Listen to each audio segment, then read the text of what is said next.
else if ini sendiri adalah suatu cara bagi kita untuk mengambil suatu keputusan. Tentu saja keputusan yang diambil sesuai dengan nilai yang sudah diinisialisasikan.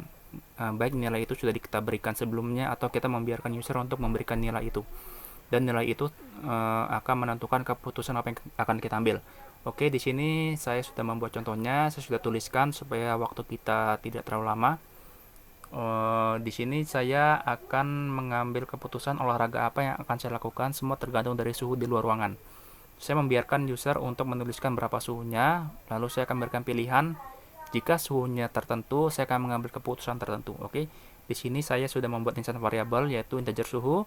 Suhu itu tipe datanya integer, lalu keputusan yang akan saya ambil itu bertipe string. Oke, kenapa di sini saya menuliskan null? Ya, karena saya perlu menginisialisasikan sebelumnya tentang keputusan ini.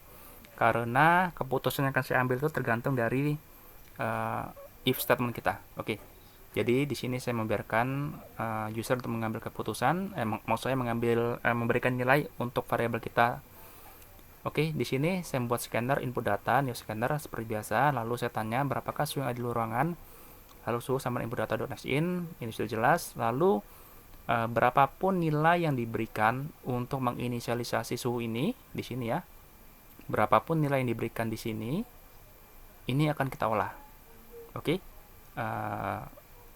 Sekali lagi kita membahas tentang else if ya. Tetapi kenapa di sini saya menuliskan seperti ini? Nanti ini akan memperjelas tentang logika kita terhadap else if ya. Oke, pelan-pelan saja. Jika suhunya lebih besar sama dengan dari 45, maka saya akan mengambil keputusan volley. Lebih besar sama dengan 35, bola. 30, 25, catur. Oke, seperti ini ya. Gampang dimengerti ya. Nah, sekarang keputusan yang akan diambil akan diolah dari kita katakan rumus ini ya.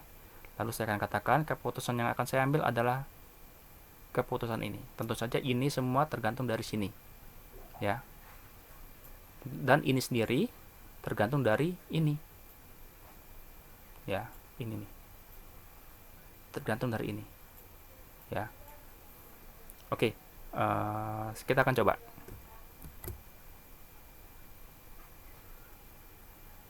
Kita hapus dulu ini. Oke, kita akan coba. Berapakah suhu yang ada di luar ruangan? Misalkan saya ketik suhunya ialah 60 derajat. Lihat, keputusan yang akan saya ambil adalah saya akan bermain catur. Oke, di sini mungkin kita agak sedikit bingung ya, catur. Oke, kita akan coba. Suhunya ialah 60. Ya, 60. Oke, waduh jelek banget. Oke, nggak apa-apa. 60. Oke, kita olah. Apakah 60 ini lebih besar sama dengan dari 45? Oke, betul. Apakah lebih besar sama dengan 35? Betul. Lebih besar sama dengan 30? Betul juga. Lebih besar sama dengan 25? Betul juga. Jadi empat-empatnya betul. Ingat, kalau penulisan kita ialah if, lalu if lagi, dia akan mengambil nilai true yang terakhir dan jatuh kepada ini. Ya. Ingat, walaupun semuanya true, dia hanya akan mengambil nilai true yang paling terakhir pada pilihan kita. Ya, jadi nanti kalau di bawahnya lagi lebih besar sama dengan 20, dia akan bermain misalnya ski, ya dia akan mengambil ski. Ya, intinya mana true yang paling terakhir. Ya, karena if ini akan mengembalikan atau mereturnkan nilai boolean true atau false ya. Jadi ingat, kalau penulisan kita seperti ini, dia akan mengambil nilai true yang terakhir. True yang terakhir ialah catur. Tentu saja karena catur, maka dia akan menaruhnya di sini. Catur. Nah, di sini. Oke. Nah, jadi perlu kita lihat kalau penulisan seperti ini, ya dia akan mengambil true yang terakhir. Oke. Sekarang kita akan ubah sedikit metode penulisannya.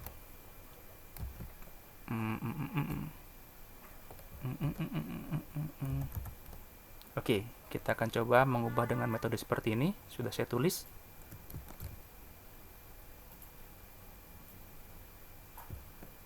Oke, seperti ini.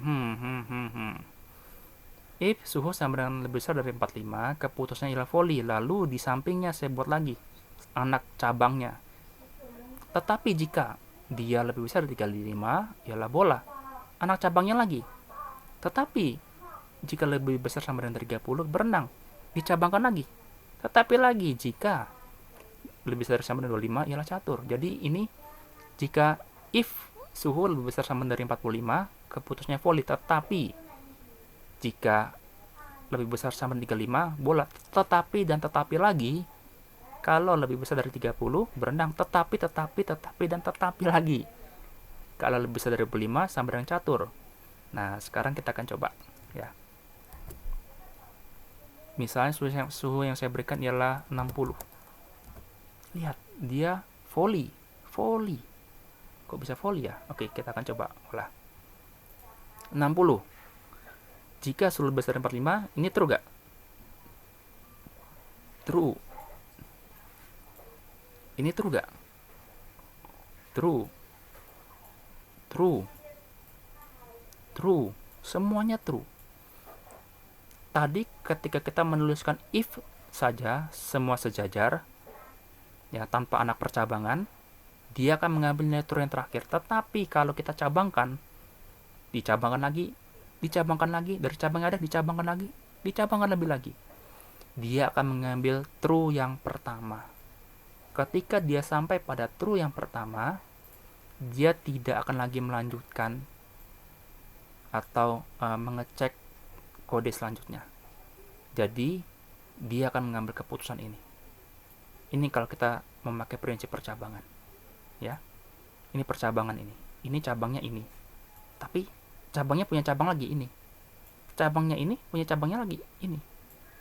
Dia akan mengambil nilai true yang pertama. Dia tidak akan melanjutkan atau mengecek nilai selanjutnya. Tidak peduli dia ini true atau false, ya. Jadi dilihat ini true, oke, dia akan berhenti di sini. Misalkan ini false, ya, dia akan cek ini true gak? Oh, ini true, ya sudah, dia berhenti di sini. Berarti bola diambil. Dia akan mengambil nilai true yang pertama.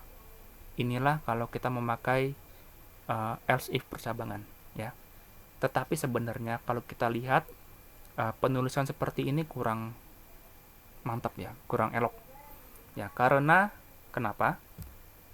Kalau kita lihat, ya, kalau misalnya kita memberikan penulisan seperti ini, maaf,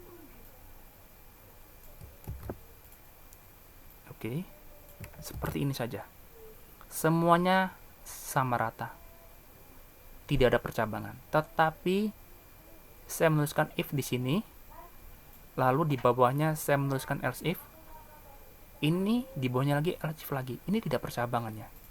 Jadi ini bukanlah percabangan, ya. Ini bukan percabangan.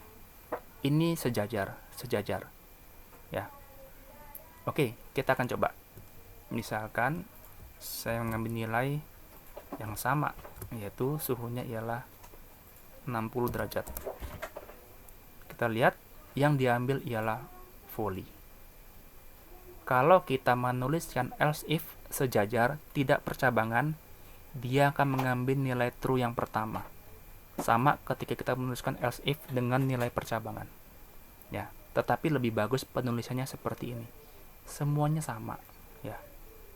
Dia akan cek ini dulu, oh ini true, ya sudah, dia tidak akan melanjutkan ke sini, ya, dia berhenti, ya. Tetapi misalkan ini ditemukannya nilainya false, ya, oh dicek sini lagi, oh ini false lagi, dicek sini lagi, oh ini true, sudah, dia akan mengambil nilai ini tidak dilanjutkan, ya.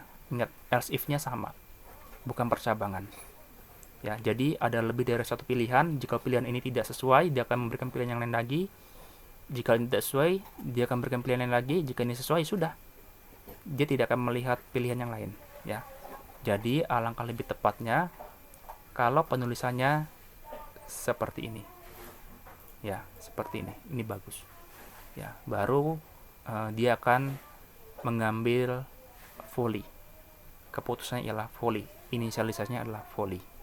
Oke, perlu kita lihat bahwa di sini saya sudah menginisialisasi sebelumnya, dengan nilai 0. Ya. Kenapa? Bisa saja saya memberikan nilai seperti ini.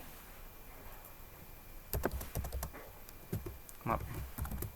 Bisa saja, nggak ada masalah. Ya. Kosong nilainya. Tetapi bagaimana kalau saya menuliskannya seperti ini saja? Lihat, error. Kenapa? Karena dia perlu diinisialisasi terlebih dahulu. Lihat, variabel keputusan might not have been initialized ya. Initialized. Ya, berarti dia perlu diinisialisasi terlebih dahulu. Ya, bisa kita inisialisasi dengan menuliskan seperti ini saja, atau karena ini string, kita tuliskan 0 saja. Ya. Jadi perlu diingat, inilah tentang else if di bahasa pemrograman Java. Dicoba lagi dengan cara kita sampai kita paham terhadap penulisan else if ini. Ya. Baik, sampai di sini tutorial dari saya. Jika video ini berguna, silakan di like dan subscribe. Sampai bertemu pada tutorial berikutnya. Terima kasih.